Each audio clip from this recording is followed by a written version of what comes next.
to Cameron Richards, who's going to be our speaker for today. So Cameron is the Supervisor of Environmental Sustainability and Climate Change with the Town of Ajax. He's received his Master of Science in Biology from the University of Guelph and has been working in the public sector as a sustainability and conservation professional for over a decade. Currently, Cameron is the Supervisor of Environmental Sustainability and Climate Change with the Town of Ajax. His responsibilities include leading the development and implementation of complex corporate and community-wide policies, plans, and strategies related to climate change, mitigation, and adaptation, environmental sustainability, and environmental policy and planning.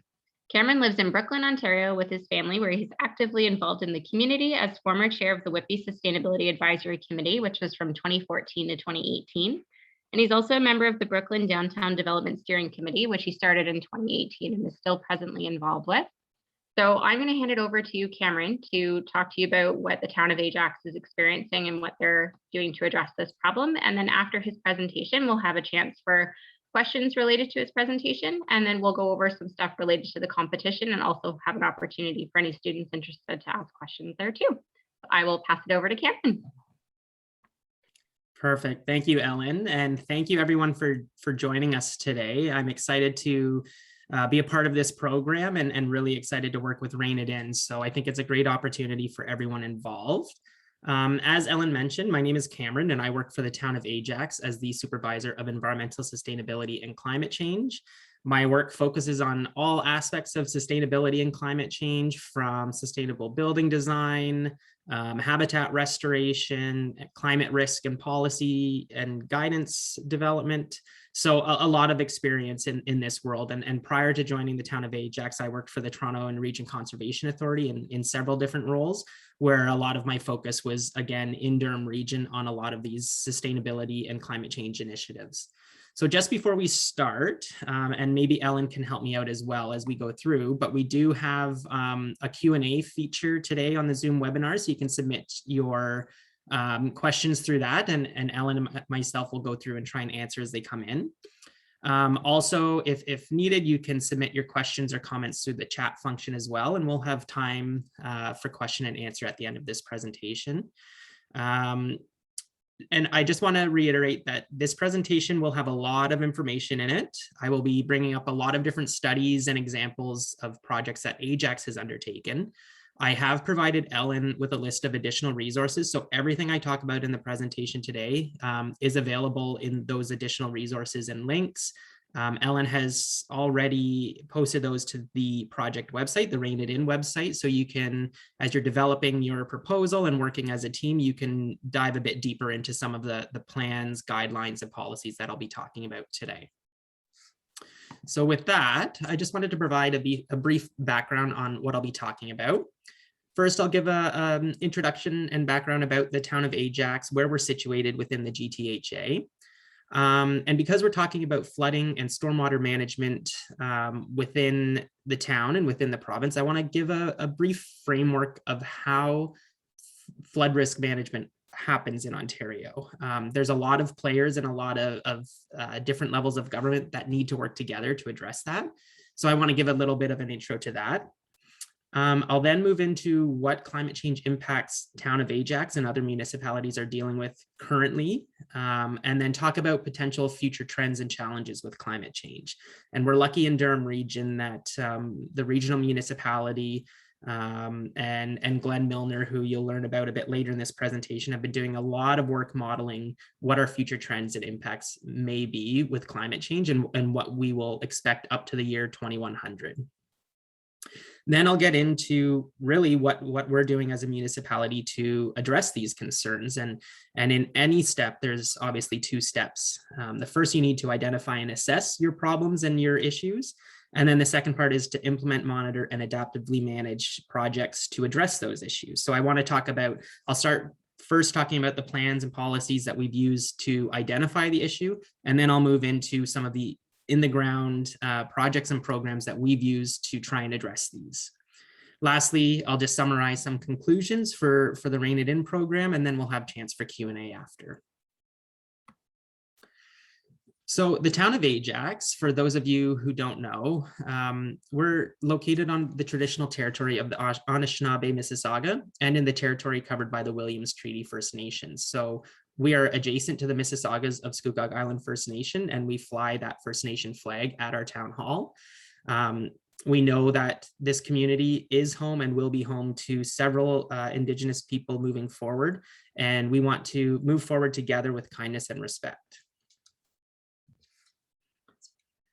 Town of Ajax is located in the eastern part of the GTA within the regional municipality of Durham. We're a proud Great Lakes community on the northern shore of Lake Ontario, and this photo here is our waterfront, our public park along our waterfront and our public trail. We have City of Pickering to the west and north of us, and the town of Whitby to the east of us, and obviously Lake Ontario to the south. So we are bounded. We kind of talk about being landlocked in that we are bordered by other municipalities on all of our borders, and then on our south bordered by the lake. Our population is approximately 132,000 and growing. The population within Durham Region is really growing at a fast rate. And Town of Ajax is home to one of the most diverse populations in the GTA. A bit of our history. So our history dates back to about 1941 during World War II, where the largest defense industry known as Defense Industries Limited was located to help provide supplies to the Allies during the war effort. We had thousands of workers and their families come to this area and eventually settle here to work at the defense industry. And then the community of Ajax was born, and Ajax was the name chosen to honor one of the 3 Allied ships pictured here that participated in the Battle of the River Plate in Uruguay. So I put this slide in here because I want to stress that Town of Ajax is a relatively new community, and most of our development occurred between the 1950s and 1980s. And obviously we're having a lot of development right now as well, but that we'll talk about that later, but that does come into impact how we need to address our stormwater infrastructure and our flooding concerns. So here's a map here of Durham Region as a whole. And as you can see down in the bottom of that map, the small municipality of Town of Ajax. So geographically, we are a small municipality and we're almost entirely urban. You can see within the municipal boundaries of Ajax, we have the green shaded area, which is part of the green belt. So we have green belt in our north and green belt along our eastern border. And then obviously when you look at Durham Region as a whole, we have Oak Ridges, Moraine, and green belt in the majority of our jurisdiction, with most of the growth and urban population focused in Pickering, Ajax, Whitby, Oshawa, and Clarington to some extent. So here's a zoomed in satellite image of Town of Ajax and outlined in the red there. So you can see the green space is part of the green belt in our northern border. Right along the eastern border, you can see green belt with still some operating farms. But then the rest of the area, what really jumps out to me is all of that gray. And all of that gray is impermeable surface. Those are our rooftops, our roadways, our sidewalks, our driveways, our parking lots. So you can really see how urban growth has changed the landscape of Ajax and all GTA municipalities, really. But you can start to imagine some of the issues we may encounter as we pave over these green spaces and add impermeable surfaces. So for the most part, definitely from 1950s until about today, a lot of the development within Town of Ajax has been suburban sprawl. So think about those single detached homes, developments, greenfield development, historically taking place in old farm fields. That's typically what Durham Region has experienced. And I'll get into it a bit in a couple slides, but we're starting to see a shift in the development that we see within Durham Region and really within Town of Ajax. So I wanted to give a brief overview of flood risk management within Ontario and the cycle of flood risk management. So first, whenever we're talking about flood risk, whether it's riverine flooding or stormwater flooding, we want to talk about prevention and mitigation. And really, the goal of that is to limit the exposure to our risks. So that's really limiting the exposure to flooding in our municipality. To do that, you need to understand the risk, first of all. So that's through climate models, hydraulic modeling, and then you want to reduce that risk. And you can reduce that risk by flood forecast warning, building flood control infrastructure like dams or dikes, or even educating the public about what they can do. Following prevention and mitigation, we want to move to that preparedness level. We need to prepare our community in the event of a flood. So that's talking about contingency planning, having emergency or evacuation plans in place, as well as training for staff, whether it's our emergency staff like Ajax Fire or our municipal park staff. And then also to educate our residents and businesses about how they can prepare for an emergency, especially related to flood risk, but all emergency preparedness can really be the same, no matter what emergency you're preparing for. As we move away from that, around the cycle, we get to response. And that's really, how do we respond to a flood when it's occurring? And communication and data management, I think, is key to that. And then following our response, you enter the recovery phase. And the recovery phase is really to learn lessons about each and every flood event, whether they're minor or large, severe flood events. You need to learn from them to prevent similar flood events from happening in the future, to prevent damage and the costs associated with that damage in the future. So really, this is a cycle that keeps feeding into itself. And across that entire cycle, you have different responsibilities, whether it be federal, whether it's provincial, municipal, or with those responsibilities sit with our conservation authorities. So I think I'll get into more information later, but collaboration on all of these issues is key to having a proper and efficient flood risk management program. So I'm going to bring up two different types of flooding, and I just wanted to use this slide to clarify the difference between the two. So number one, we have what we call riverine flooding, and this occurs when water levels of rivers, streams, and creeks rise and overflow their banks. So we see this all the time during major storm events, and really that water goes into what we call our floodplains. And that's all natural flood cycles.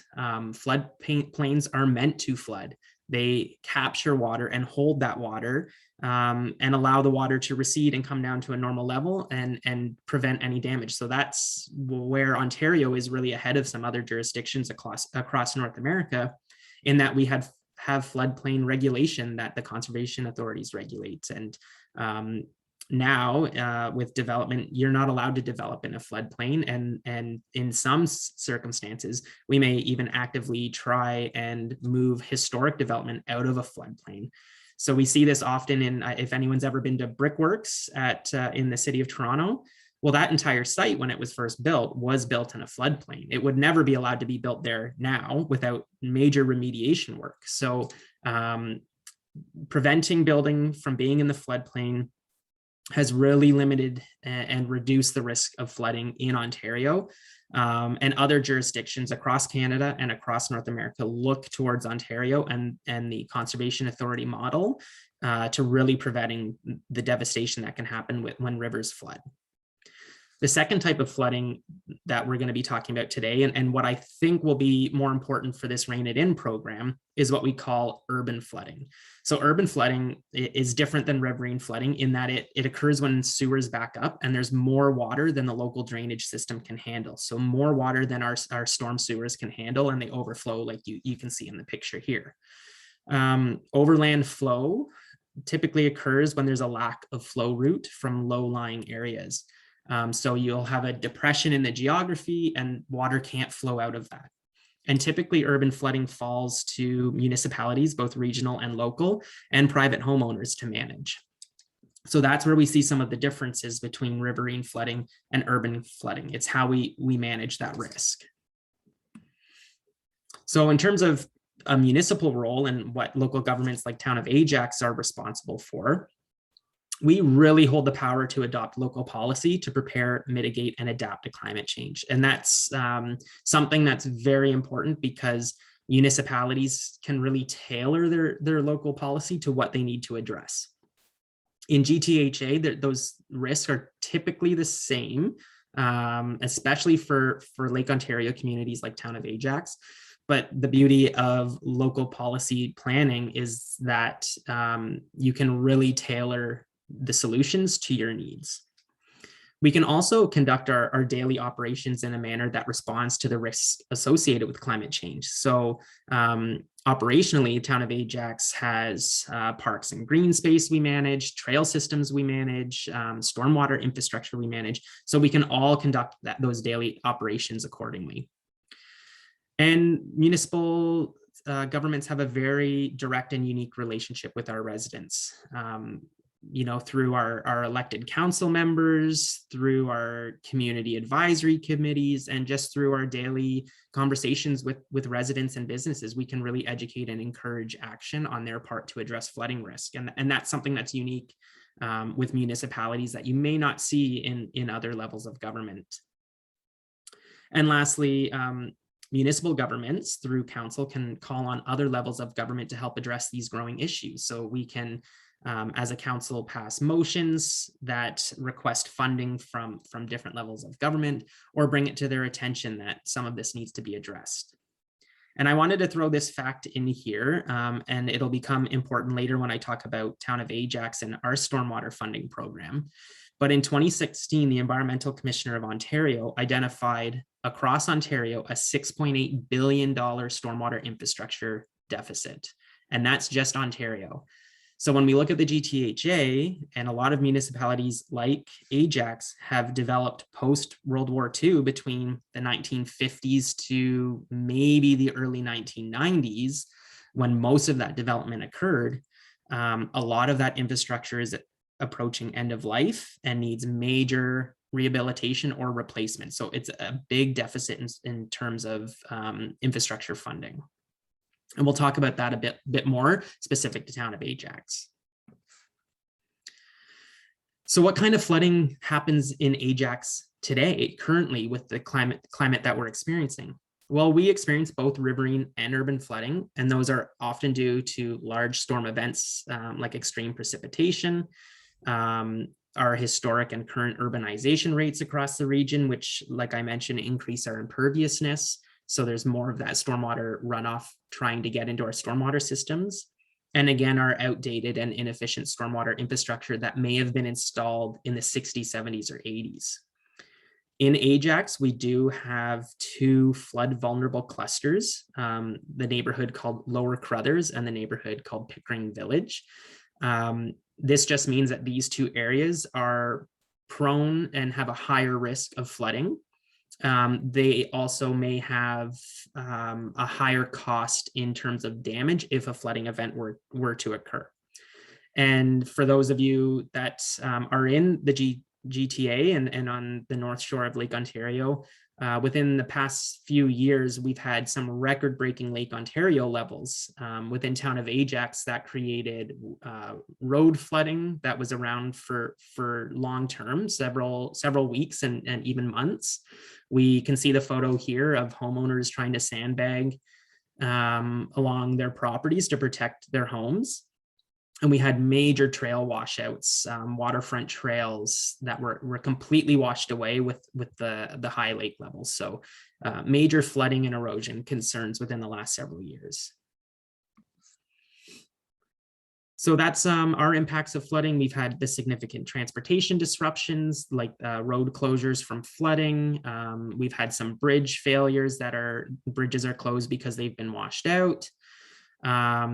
And also across the southern GTA, we have our GO transportation line. So our rail line that goes right through Durham Region that can be disrupted. And that's what pre-COVID, we had a lot of people commuting to work on those trains. So could be significant transportation disruptions in flooding events. We had increased erosion. You can see the photo on the left here. If you look down the trail, a complete section of trail washed away into the water. We had sewer head walls, so sewers that were emptying into the lake, completely eroded away and had to be rehabilitated. And we currently have a bridge closed that needs, it's part of our multi-use trail system, and it needs some major works to address some erosion concerns. We've had damage to property and homes, which and all flooding events pose risk to public health and safety. And you can see a driver trying to get through a flooded road, and that's obviously a risk to public safety as well. This is future climate trends. So those are the trends we're experiencing now, the climate impacts we're experiencing now. What can we expect in the future? Well, luckily in Durham Region, we've had some great work completed on modeling certain growth scenarios and scenarios looking out even as far as the year 2100. And I think we could probably spend a whole day talking about the impacts, whether it's temperature related, heat wave related, wind related. But I think the key take home message here is that Durham, like a lot of other municipalities within the GTHA, are going to experience far more extreme and frequent storm events that bring a lot of precipitation in a small amount of time. As mentioned earlier, I live in Whitby, Ontario, so just right in the municipality east of Ajax. And we had a snowstorm the other day where we got 55 centimeters of snow, and that's the single largest 24-hour snowfall we've ever had on record in Whitby. So we will see a lot of these major storm events coming that can have huge impacts on flood risk management and flood mitigation. Now, in terms of that's their future climate trends. What do our future growth trends look like? Well, you can see Durham's population here in the top right. In 2019, roughly 700,000 residents in all of Durham Region.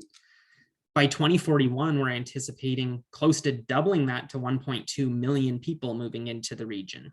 And Ajax, although we're a small municipality, we house approximately 20% of those Durham residents currently. So what does that mean? Well, we don't have the greenfield spaces to develop and continue suburban sprawl, thankfully. We've seen that in other municipalities where urban areas are expanding and expanding and expanding and doing that and developing those low density single detached homes like you see at the bottom here. But in Town of Ajax, we're a little bit unique in that we're landlocked and we've developed almost our entire urban area.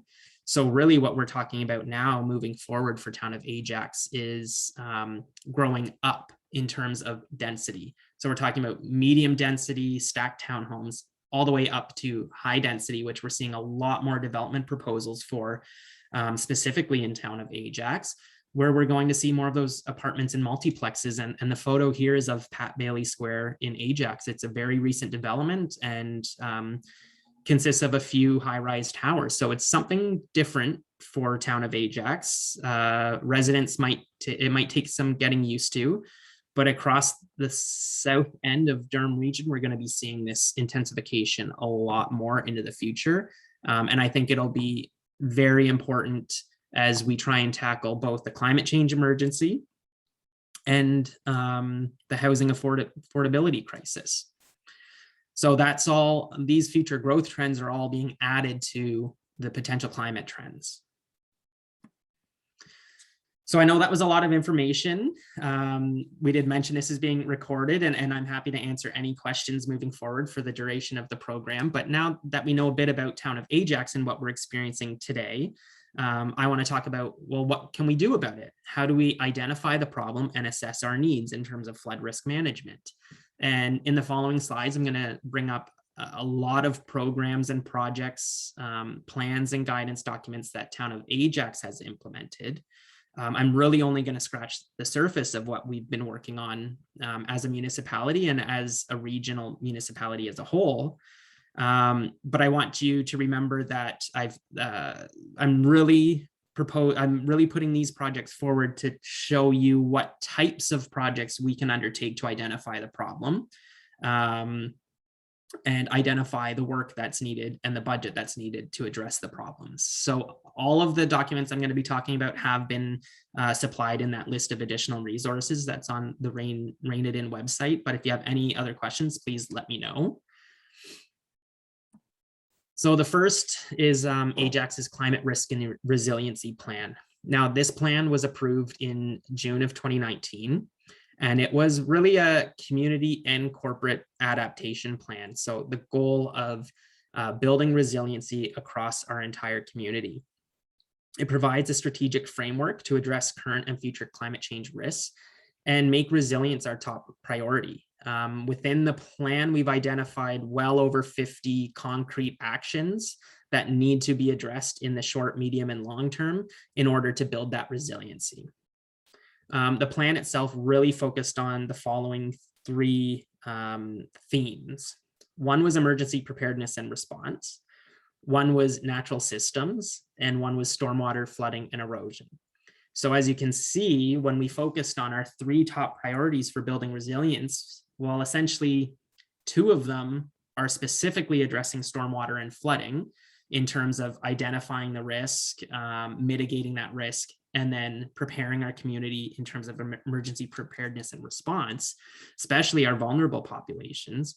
But you could even argue that natural systems falls into flood mitigation, because if we're restoring our natural systems and identifying those areas that need to be restored to provide some sort of flood mitigation, then I would say that all three focus on flood risk management in our municipality. So obviously a huge tie-in with the Rain It In program. The Crothers Creek Watershed Plan. So this was led by the Toronto Region Conservation Authority and approved in 2021. It really identified the measures needed to protect, enhance, and restore the health of the watershed. And to do that, TRCA analyzed the current conditions, they modeled potential future growth scenarios, and put forward management recommendations that had to be adopted and endorsed by the regional municipality in partnership with Town of Ajax and City of Pickering, the two lower tier municipalities where Crothers Creek runs through.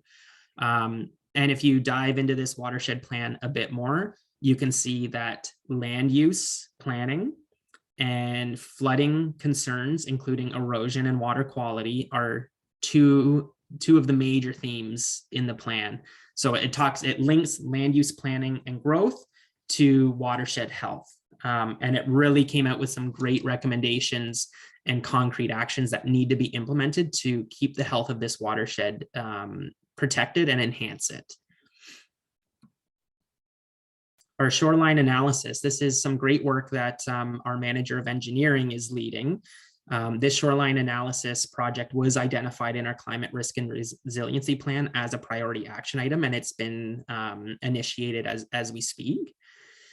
So essentially, it involves a really detailed shoreline analysis and risk mapping to protect our shoreline from erosion. It'll inform the continued relocation or rehabilitation of critical infrastructure and assets. So we know where our hazard limits are now and where erosion may occur, but we need to work in future projections of climate, especially, and lake levels, now that we've seen record high lake levels within the last few years, to really reassess that risk. How much of the waterfront is at risk of erosion? Are there parking lots, trails, trees, utilities like electrical wires, and storm sewer outfalls? What is at risk along our shoreline, and how do we prioritize investment into addressing that risk? It really will help prioritize those projects and identify a budget for those projects. In the very eastern portion of our jurisdiction, we are located in the jurisdiction of Central Lake Ontario Conservation Authority, and they completed this work last year. And we are now currently working with the Toronto Region Conservation Authority, who covers the remainder of our waterfront and jurisdiction, to produce this analysis for the majority of our shoreline. So that work is moving forward this year. And the work that's being undertaken, the analysis that's being undertaken right now, will inform an environmental assessment so we can start to budget for these programs. And as you can see, just in this very small snapshot of our waterfront, you can see houses fairly close to the lake. You can see our trail system, parking lots, public park space, trees. I see a sewer outfall, and washroom facilities. So there's a lot of infrastructure down there that needs to be resilient towards changing climate and changing lake levels. This is a great project too that our manager of engineering, Stephen Ruddy, is leading. And this is what we're calling our stormwater funding feasibility study. So we've actually completed this study. The feasibility study was completed last year, and it really assessed our current stormwater management program and our current and future expenditures. what funding sources we currently use to fund that program and what potential options we have moving forward in terms of funding that program. So really, we estimated the funding required to meet our stormwater management objectives of protecting property from flooding and erosion, protecting the natural environment in both terms of water flows and quality, and protecting infrastructure. So with aging infrastructure that's been in the ground for several decades, we need to rehabilitate it before failure or replace it when it approaches end of life. So as you can imagine, it's a very expensive annual program for every municipality within Ontario, one that's been chronically underfunded, like I mentioned earlier. So here on the left is a chart of all of our stormwater assets, everything from ponds, storm sewers, drainage ditches, wetlands, head walls, rain gardens, and pictures of some of those. The assets alone are worth over $500 million within Town of Ajax. So it's a large portfolio of stormwater management program. And it obviously takes a lot of upkeep for maintenance and operations and replacement costs. Here are some of the results of the funding feasibility study. So the study compared Ajax against similar sized municipalities. So all around between 100 to 100, and Sudbury being the biggest, 160,000 population, all with a similar amount of length of system in terms of kilometers. And what instantly jumps out is that Ajax is dedicating roughly $1.6 million a year for the stormwater program. And the study highlighted that really for a fully funded stormwater management program, we would require an investment of $9 million per year. So it really shows how how underfunded our stormwater program has been for several years. And I've always been told a stitch in time saves 9, which means when you address these issues early, you can actually extend the life and save money in the long term. If you're keeping your stormwater assets operating efficiently and repairing them when needed, you're potentially saving a lot more money down the line in terms of replacement costs when you need to totally replace those systems. So this stormwater funding feasibility study has put forward that to implement a fully funded program, we need to enact a stormwater fee where we would charge homeowners and commercial property owners an annual fee that would go into a stormwater fund to help us reach that $9 million per year funding investment. So it would be a new fee that would be added to Town of Ajax, but simply put, our stormwater management program cannot be funded at current levels of property taxation. And a lot of municipalities, especially ones that are around the same age as Town of Ajax, are going to feel this crunch very soon if they haven't already. And we already know that several municipalities across Ontario have enacted a dedicated stormwater fee. Flood vulnerable clusters, I brought this up earlier. This project was led by TRCA, and they identified 2 flood vulnerable clusters in Ajax. To do this, they modeled inundation based on different storm event scenarios, and they would spit out mapping like you see on the left here of the different storm events. And they identified priority populations for education and outreach related to emergency preparedness and response and lot level low impact development. So what can some of the homeowners that are located in these clusters, what can they do to address flooding concerns to mitigate that risk? And they may be small actions, but things like rain barrels, rain gardens, et cetera, could help alleviate some of that risk. And we need to reach out to them so that we know that those residents are educated and aware of the risks that are incurred living in that area, and to prepare for those risks. So this site specifically, the one in the picture here, is from Lower Crothers, and this site has a site-specific emergency response plan that is with the Emergency Management Office through the region, as well as Ajax Fire. So in the event of a flood event in this area, we have a very detailed response plan on how we would evacuate residents, inform residents of rise in water levels, even down to the exact household. We know the exact household we would need to talk to and reach out to evacuate the area, and at what level of water we would need to do it. So a very detailed plan and part of our flood risk management cycle in terms of preparedness. Just to give you a bit of scope of the project that TRCA undertook, they did this cluster identification work across their entire jurisdiction. So you can see here they identified 41 clusters. You have close to 42,000 residents affected at the time during a large storm event. Lots of employees and places of business that would be affected, and a lot of kilometers of roads that would be impassable if we were to get a regional storm. So you can see that in the bottom right-hand corner, the two clusters identified in Ajax. One of them, the Pickering Village one, is actually shared between City of Pickering and Town of Ajax. And I believe that one, the Pickering Village one, yeah, so out of 41, this was ranked 4th. So within the top 5 in terms of risk and damages.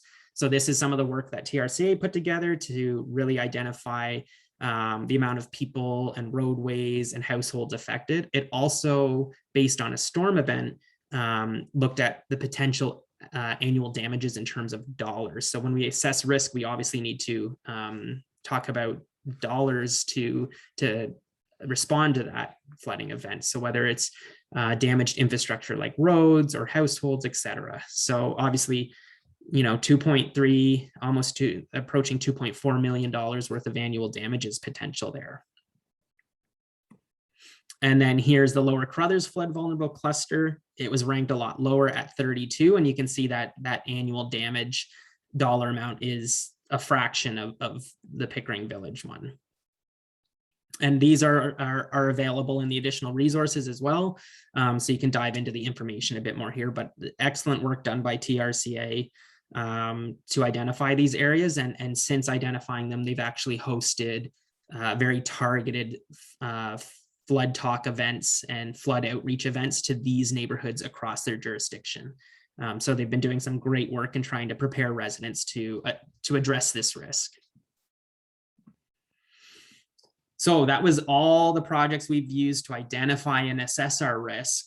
But really, what does that mean in terms of what we need to implement? Let me see here. I see someone has their hand raised. This is Councillor Rob Tyler Morin, who's joining us. Let me see. Try that, Councillor, see if that works. Hi. There you go. Yeah, are you able to hear me? Yes, I am, yeah. Okay, good. Because I just had it. First of all, thanks for your presentation.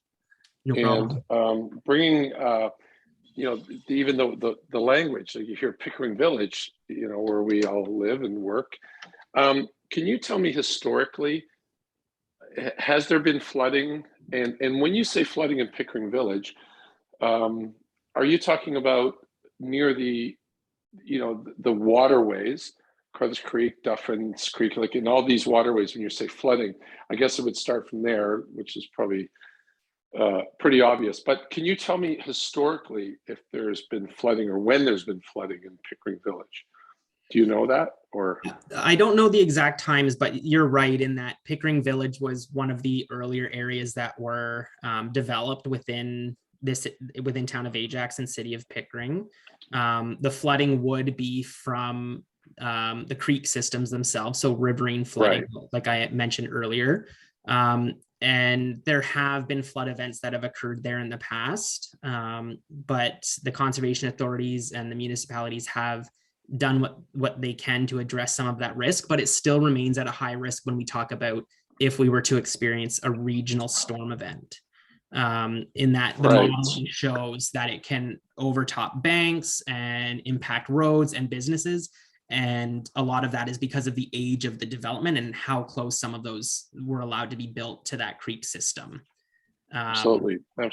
Yeah. Okay. So well, that's helpful. Yeah. And alarming all at the same time. because you don't really think of these things, and hence the value of these webinars. So Yeah, and I'll talk in this section here specifically, I'll talk a bit more about a specific project that's being undertaken to try and address that risk and bring that risk basically to zero. yeah, so it's just going to ask you I'll that. get that You to that answer in a the little question bit. you answered the question before I even asked it. So always a good thing. So I'll let you do your thing, but thanks so much for the information thus far. And yeah, thank you. Thanks, Counselor. All right. Let me see here. Okay.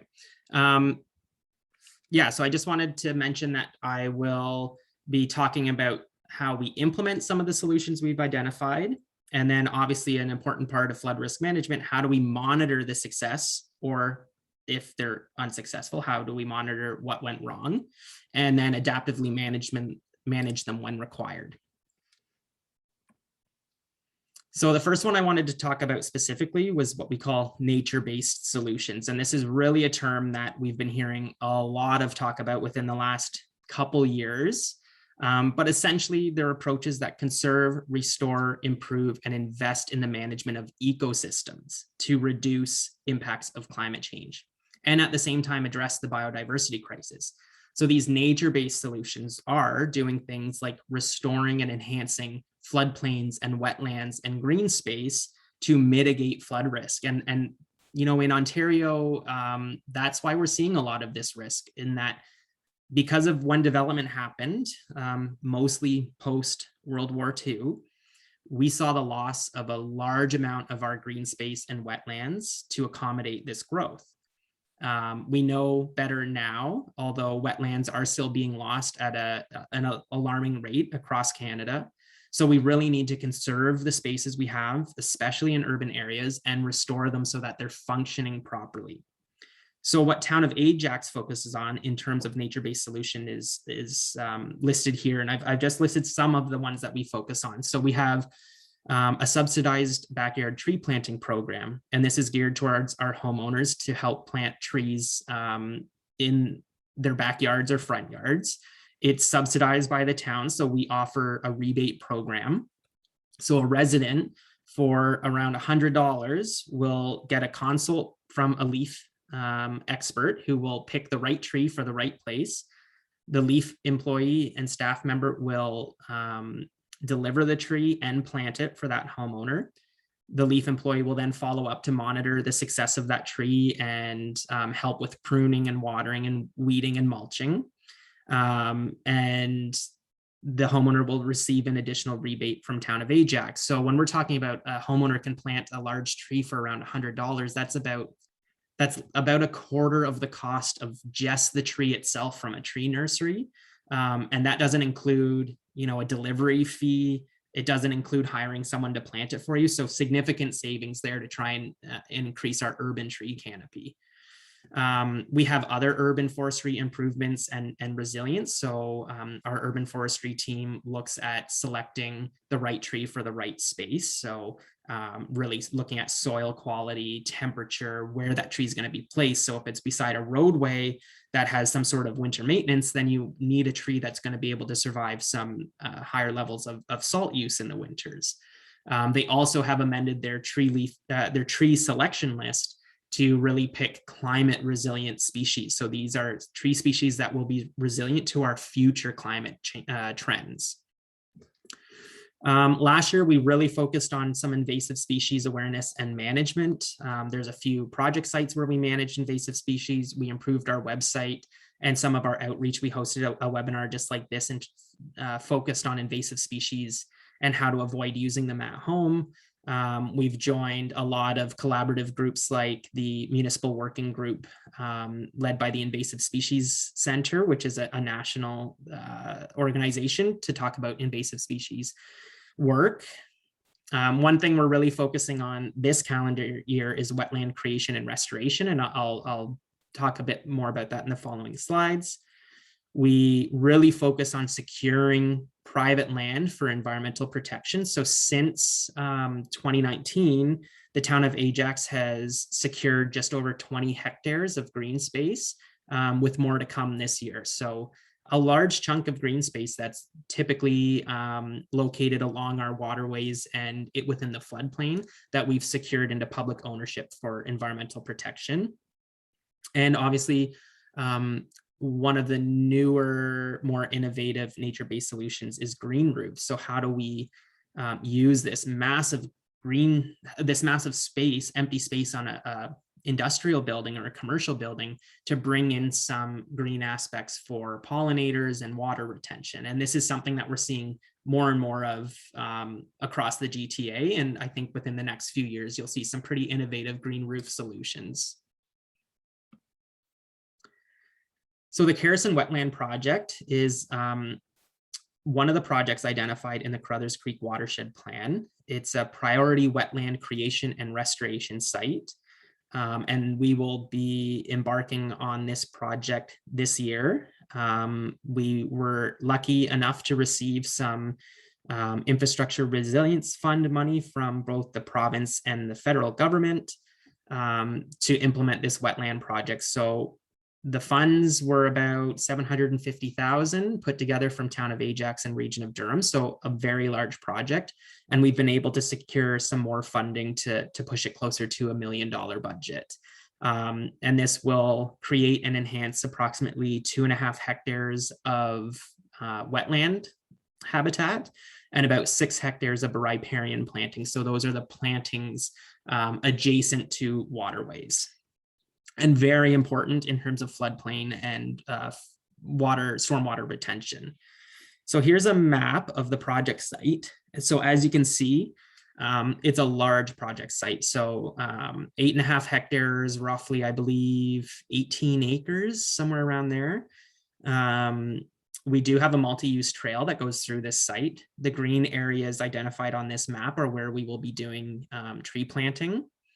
And you can see the blue areas that I've highlighted. We've actually added a blue area in a more recent design, but this is where we'll be creating new wetland habitat, as well as enhancing on-site farm ponds. So you can see the two on the left, the two blue circles are overlaid over old historic farm ponds. So these were irrigation ponds that are totally disconnected from the floodplain and the Crothers Creek. So functionally, they're disconnected in terms of biodiversity and stormwater retention. So those will be reconnected to the floodplain through regrading initiatives and planting initiatives. So we can create berms and regrade to direct water where we need it to go.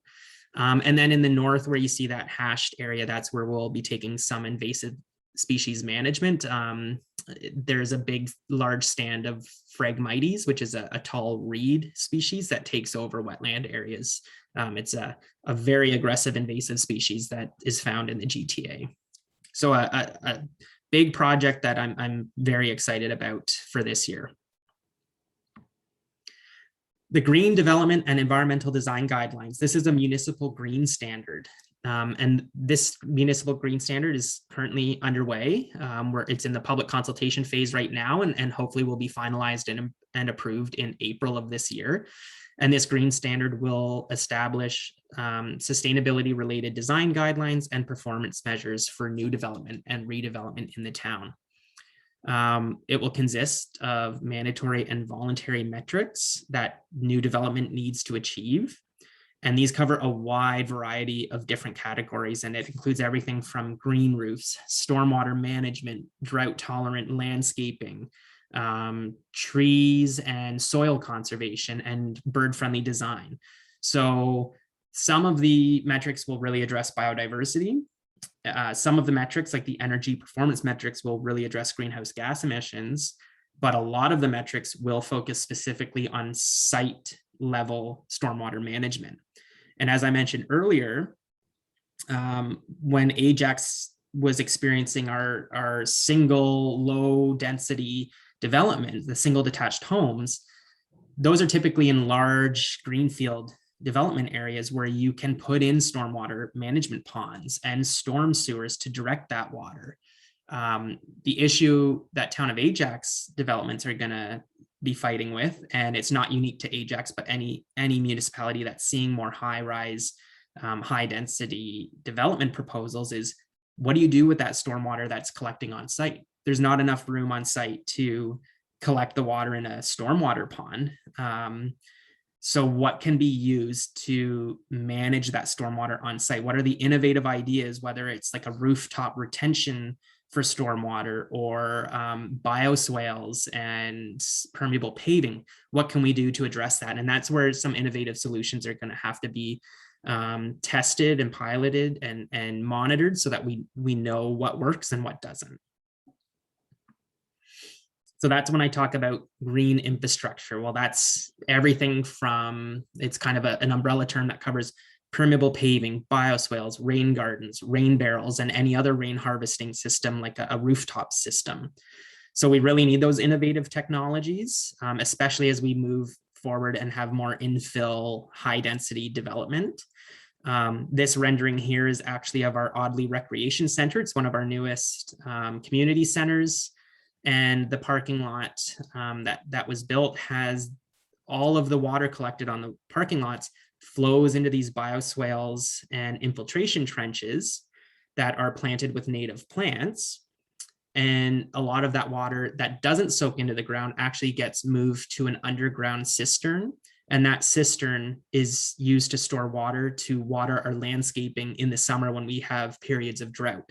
So it will help keep our manicured gardens and trees alive when we haven't had a rainfall in a while. So it's just one of those things that we're utilizing stormwater, retaining it on site and utilizing it for another purpose. So innovative solutions like that are really going to be needed on larger developments. And I'm going to try this video here in terms of talking about resilient infrastructure. This is really one of the, let's see if I can do it here. Okay, this is one of the newest projects that Ajax has undertaken. It's about a minute and a half, and it really shows how we've built our infrastructure to withstand the future trends that we're expecting in terms of lake levels and climate change. So hopefully I'll turn up my volume here. Hopefully you can hear it.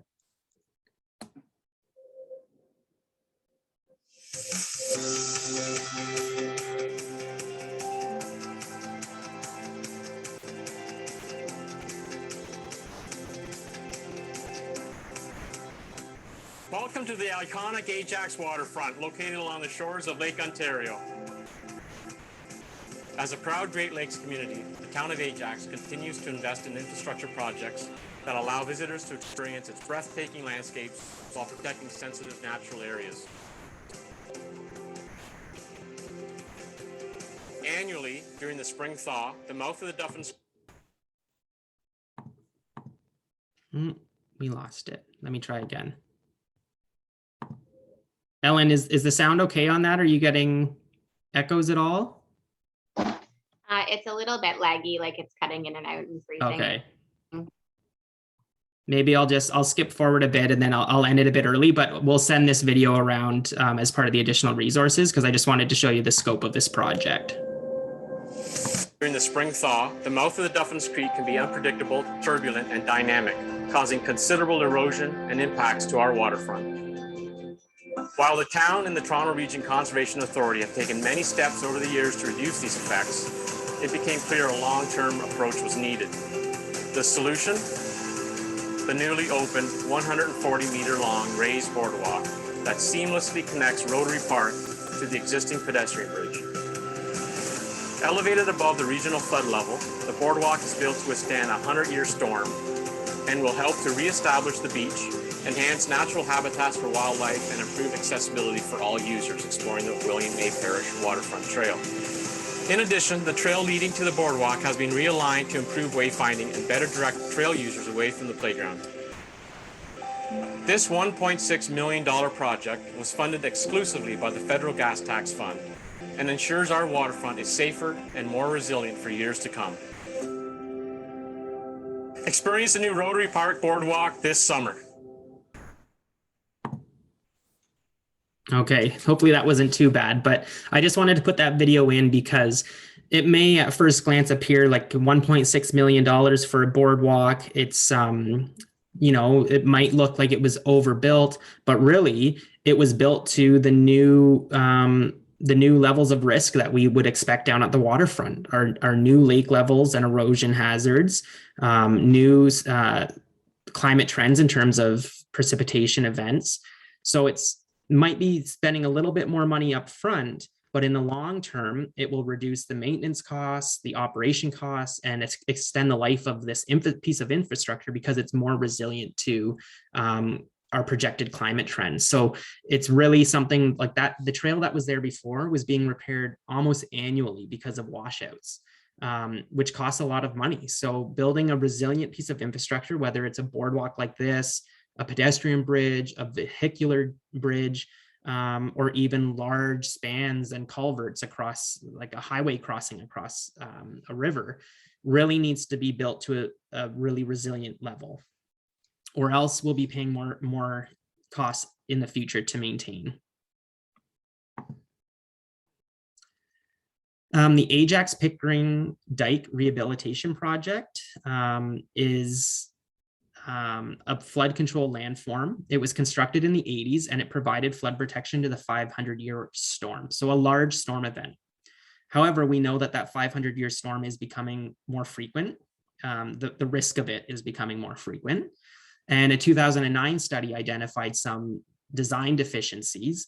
And using new modeling, it was determined that these dikes may only provide a 100-year storm or less protection. So the risk of this area flooding, and this is to the councillor's question, the risk of this flooding and this dike failing is higher than it was back in the 80s and will continue to rise unless there's some rehabilitation done to the dike.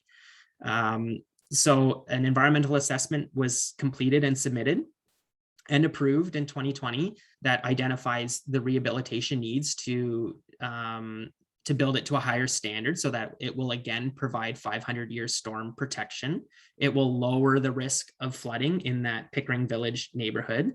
And we're currently working with TRCA and the city of Pickering to try and identify funding opportunities to help pay for the rehabilitation that's needed. And there is a lot of funding out there, especially federally, to fund projects like this. So there you have, a flood control landform that was built in the 80s, really not that long ago, which now has to be totally rehabilitated because of deficiencies to the design from back then, and the potential for more frequent and extreme storm events that have really rendered the dike a lot less useful than what it was in the 80s. So we need to build this infrastructure, especially flood control landforms, to a more resilient standard, similar to that boardwalk video we just watched. Education and outreach, I honestly believe, and that's kind of my background, was in community engagement when I was with the Conservation Authority. And I truly believe it's undervalued in terms of the impact it can have, especially on flood risk management. But it's a key component of any efficient flood management plan. And Ajax has done some great work over the last few years to kind of enhance and improve our education and outreach program as it relates to flood risk management. So the town of Ajax and the region of Durham have joined the Unflood Ontario network, which is really pushing nature-based solutions to mitigating flood risks. We've done some major improvements to our website to promote emergency preparedness and response. And this was to also align with some of the emergency preparedness materials that the region has. The town hosted pre-COVID a flood talks event where we gathered community members and experts to talk about the recent flooding events related to high Lake Ontario levels. So we heard from Clarington Fire staff that talked about how to get a sandbag program in place, because this is something that those municipalities never had before. And they learned a lot of lessons that they were very open to sharing with the other lakefront communities. As I mentioned earlier, we had that site-specific flood response plan. That's an internal document that was developed for Town of Ajax, the region of Durham, TRCA, and Ajax Fire. So that is a very specific, detailed response plan for the Lower Crothers flood vulnerable cluster. And obviously our Ajax Council and Ajax staff always advocate for sustainable development and habitat protection. And that's part of what education and outreach is about in terms of tree planting events, taking care of nature, doing what you can on your own property, whether it's installing rain gardens that can help store stormwater as well as pollinator species. It all goes hand in hand with education and outreach. So a very important and often undervalued program that is, I think, paramount for a flood risk management program. So in conclusions, that was a lot of information, but in conclusions, I just wanted to summarize what we're experiencing as the town of Ajax. And I wanted to say that these aren't unique to the town of Ajax. We know across the region, across Ontario, flooding will increase in severity and frequency, especially as we experience the projected climate change impacts in years to come. Future development in Ontario, both greenfield development and infill, is needed to accommodate projected growth, but we know that a lot of this development could exacerbate these impacts if they're not dealt with properly. So if we're introducing more impervious services, if we're not building stormwater ponds to certain design criterias, if there's too much stormwater to handle for storm sewer systems, then we're going to have more of an issue, more stormwater runoff, which would equal more flooding and more erosion. So these developments that are required for growth have to be done properly, and they need innovative solutions to stormwater management on site. And there may be some groups here on the call and some of the competing teams that want to look into maybe some more innovative solutions to address that. Across Ontario, our infrastructure is aging and close to end of life. So major investment is needed for both rehabilitation or replacement. And the town of Ajax, like always, will continue to be a leader and try and adapt and build resilience towards these climate change impacts wherever we can. And I think it's important for municipalities to do that, to teach their community how to be resilient and help them adapt and become resilient in their own lives. So with that, I can take some questions now, and I know Ellen has a few slides about the program later, but I see we have some questions submitted here on Q&A. So maybe I'll go through them, and I don't know, Ellen, I'll just go through them here. I can read them to you if that's easy. Yeah, I've pulled them up here. So if you have anything to add, just let me know. But the first question was, how do students learn more about flooding concerns in their local municipality, where they live or where they go to school? That's a great question. I often get emails from residents asking how they can learn whether their neighborhood or their neighbors are close to flood zones or floodplains. And I think that's the first step in assessing your risk is learning about the risk and learning about where you live. So there's a lot of different areas. If you're in Ontario, I think we have some students from BC here, but in Ontario, I would direct you to your local municipality website, especially the fire, like Ajax Fire has a lot of great information about emergency preparedness. And the conservation authorities, your local conservation authorities. So in Durham Region, we have a lot. We have the Toronto Region Conservation Authority. We have the Central Lake Ontario Conservation Authority. We have the Ganaraska Conservation Authority and the Lower Simcoe. So we have a lot within Durham Region, a lot of conservation authorities that work in our jurisdiction, but they all have great information on their jurisdictions and where the risk is. So if you're located within the GTA, you're likely in the jurisdiction of either TRCA, which is Toronto Region Conservation Authority, the Credit Valley Conservation Authority out in the West End, or in the northern portion of the GTA, the LSRCA. So I would go to your conservation authority websites as well as your municipal websites to really learn. And there's typically within fire departments or regional municipalities have emergency management offices. They all have this information available. So it'd be best to go there to look at mapping and for information on your specific municipality. The next question was, how do students get more involved in flood resiliency concerns in our local neighborhoods? What barriers exist from students getting more involved? That's also a great question. And I think COVID has really maybe dampened the types of things you could get involved in. So typically you could get involved in rain garden projects as a stewardship outreach event. You could go to a tree planting event. Anytime there was like an in-person conference or information session or a webinar session like this, just learning about flooding concerns in your local neighborhoods and what's being done to address them is key. And I think there potentially is a gap in trying to get students more involved, because it's typically information that is geared towards homeowners or business owners. But you're right, if we reach out to those students specifically, they bring that information home and they get involved in their community and take active ownership of their community. So, if you care about your local neighborhood, you feel like a community member in that neighborhood, you're going to do your best to protect it and make it better.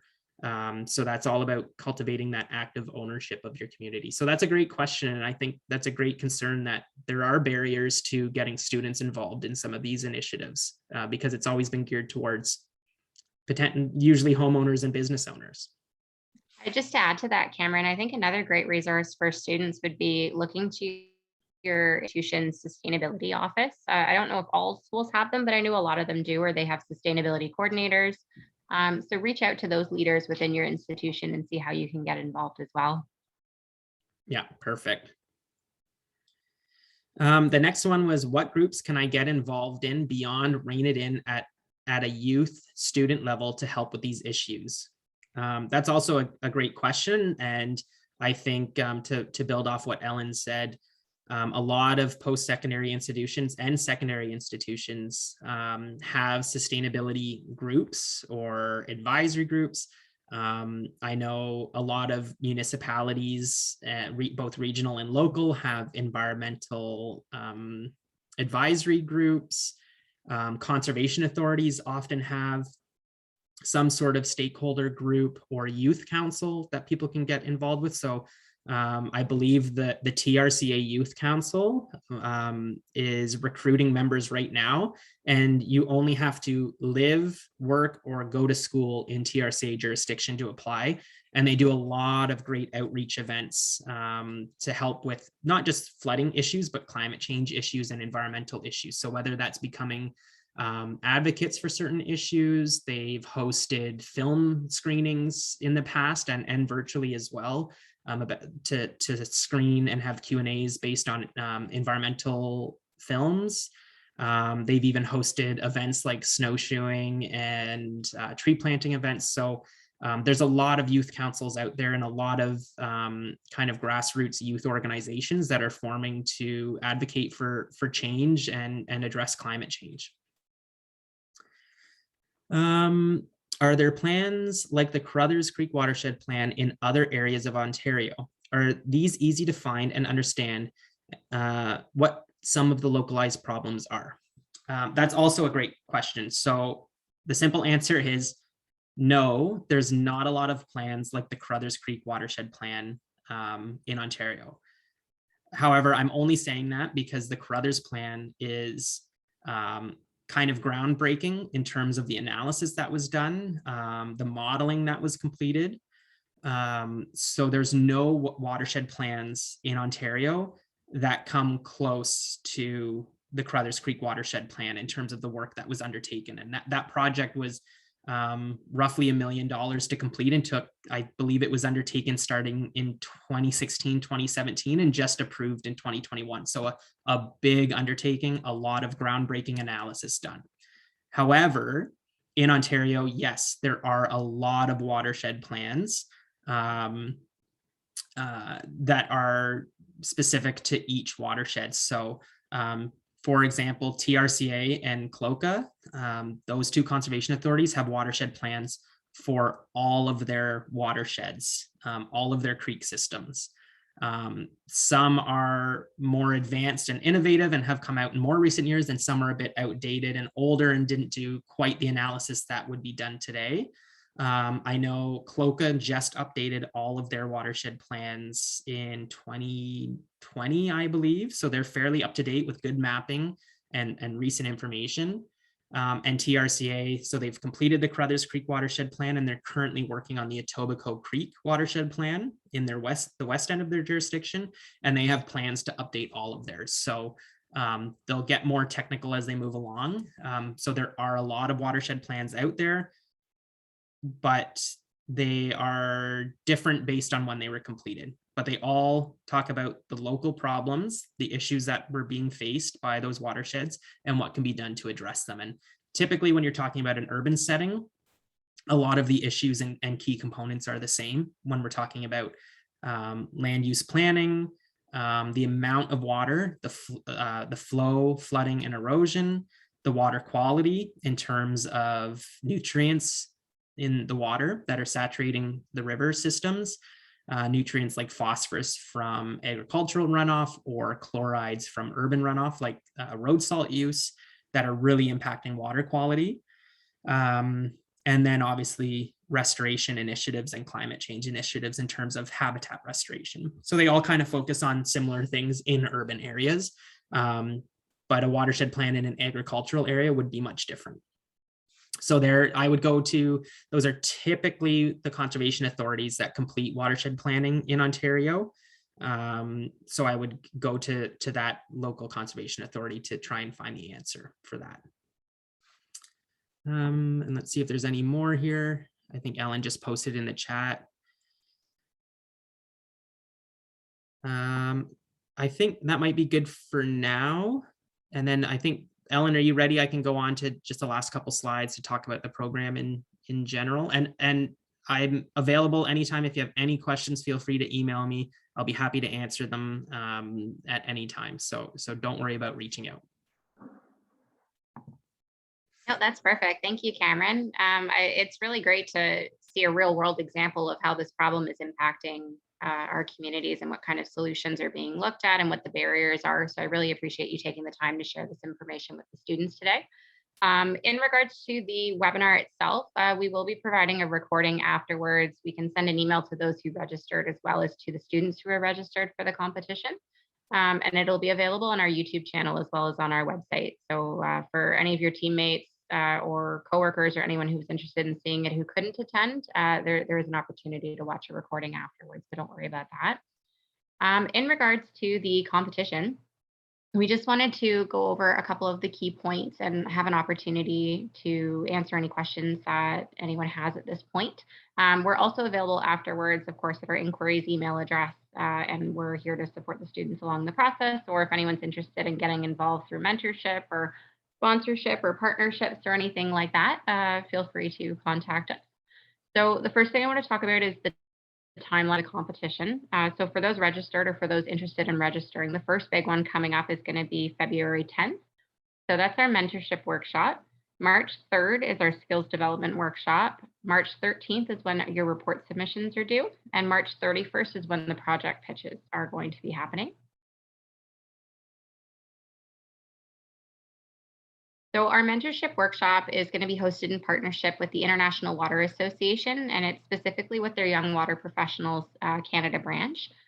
So the students are going to be invited to attend a virtual workshop along with industry professionals in our network, and it's from 3 to 6 p.m. on the 10th of February. And the purpose of this workshop is creating just a free space where you can interact with students, industry professionals, and take part in networking, learn about different careers in the water space, as well as receive some mentorship from the professionals, because they're going to be able to offer their real world experience and knowledge to you to help shape your solution to make sure it's realistic and it's scalable. You know, perhaps give you some points of view that you may not have considered, or impacts that it may have, or challenges for implementation, or maybe ideas for different audiences to market it to. So it's a lot of fun. It's a great opportunity. So anyone who's not registered for the competition, any of our professionals on here, you're welcome to attend as well. It's open. So stay tuned for more details for that soon. Our skills development workshop we're hosting in partnership with the Canadian Water Resources Association. So that will be on March 3rd, and that's specifically for the students only. And what's going to be happening at that workshop is we have 2 different facilitators who will be attending, and they're going to run a session and share information on how to give an effective pitch, which, like we mentioned before, is the final part of the competition here. Pitches are important not just for your idea of the competition, but it's a skill you're going to use many, many, many times. I'm sure Cameron can echo this throughout your career, your personal, your professional lives. A pitch is a simple thing of introducing yourself to someone or going to a job interview or sharing an idea that you have. So it's all transferable to different areas of your life. So we thought that was a really good place to focus on. So that will be, like I said, March 3rd from 1 to 2. The deliverables of the competition, we've broken it down into a report and final pitch. So the purpose of the report is to describe your solution, and there's a variety of different key points we want you to touch on because we really want you to think these through. As after the competition, if you're interested, we are looking to support students with actually developing and implementing these solutions into our communities to help with adapting to this issue. So some of the examples of things you're going to talk about in your report, the materials you might need to build it, an expense breakdown, what are you looking for budgeting, a marketing strategy, who is your solution for? You could look at budgeting, like what, or sorry, not budgeting. Maybe some opportunities to look at as to where you're going to get funding. Are you going to look at grant programs? Are you looking at partners? Are you looking for in-kind things? Like just all these kind of things that you would want to think about if you were to go forward with it. The report needs to be submitted electronically to our submissions email address, and that's no later than 11:59 p.m. on March 13th. The pitches will be 5 minutes long on March 31st. Traditionally, what we've done with virtual is we've asked students to do a 5-minute video recording of their pitch, and then we will play that, and then live there will be a Q&A session with our judging panel after your presentation or your pitch has been played. So I mentioned the judging panel here. So we've seen this face before. So Cameron will be representing the Town of Ajax on our judging panel. I've already explained a little bit about his background as well as he has, so I won't reintroduce him to you, but Cameron's one of our panelists. The other panelist that we have so far is Glenn Milner. So Glenn Milner is the Engineering and Climate Risk Lead at the Climate Risk Institute. Over the past 10 years, he has worked on climate risk and adaptation initiatives across Ontario, Canada, and the United States. As a professional engineer, his work extends across infrastructure, ecosystems, stormwater, agriculture, transportation, and supporting government in adaptation policies. Glenn has led training sessions on applying climate data for engineering, planning, and decision-making, and has convened thousands of stakeholders in discussing vulnerabilities and risk planning and scaling active partnerships. Glenn holds a Bachelor of Applied Science in Environmental Engineering and a Master of Climate Change from the University of Waterloo. We will be having 2 other judges joining our panel, but we will be announcing those at a later date, so stay tuned. At this time, I just want to open the floor up to see if anybody has any questions specific to the competition.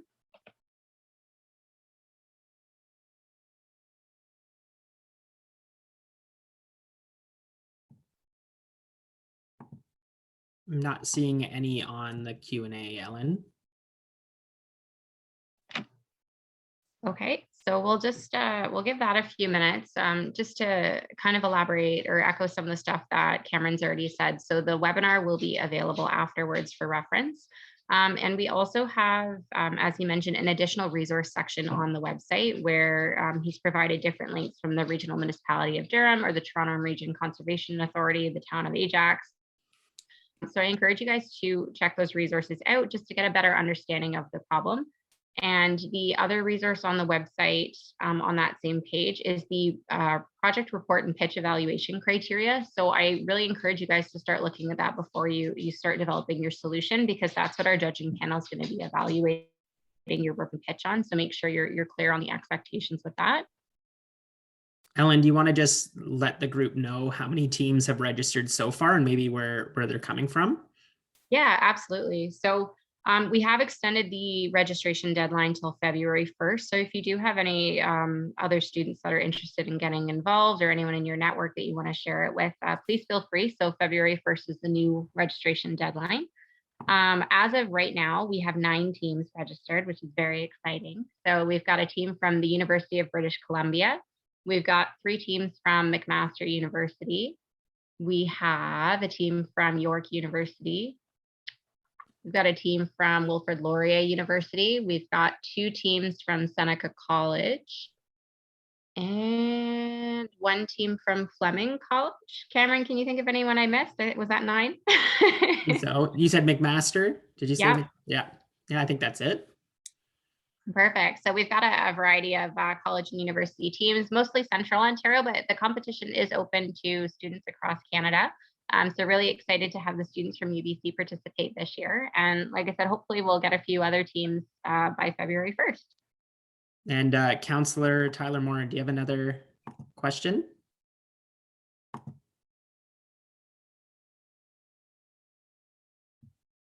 Let's see. Oh, hi there.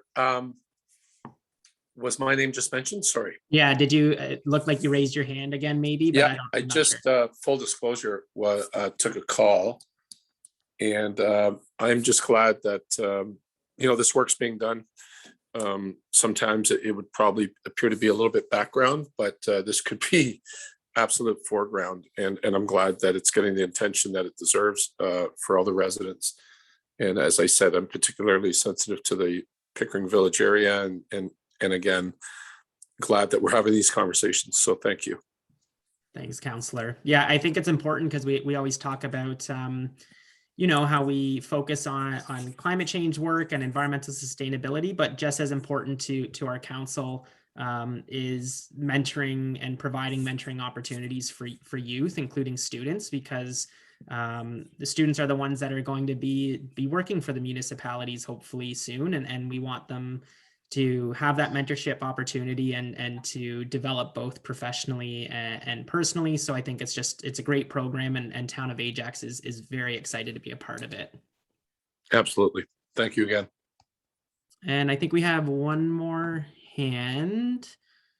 I'll see if I can unmute. Is it Preeti?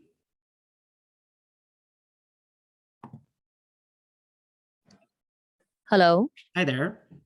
Hi, can you hear me? Yes, we can. So this question is for Ellen. There's a chance of us making some changes in our team, as in for team members.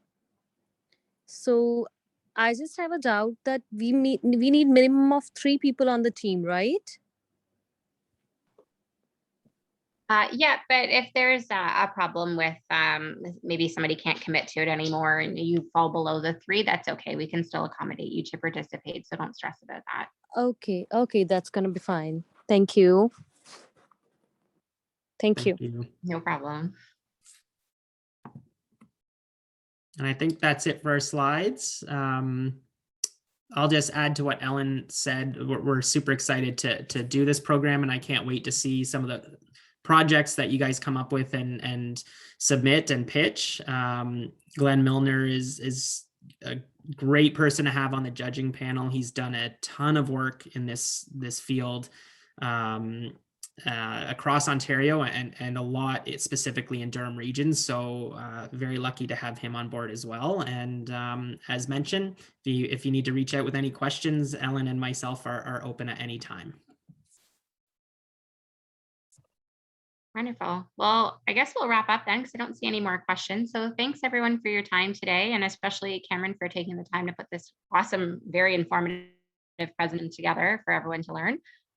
Again, it'll be available afterwards along with the other resources on our website. So if anyone has any questions, like Cameron said, reach out to one of us. His information's in the presentation there, and my information's on the website as well as a beginning slide there. So thank you guys, and we'll talk to you soon. Thank you. Take care. Bye. Thanks, Cameron.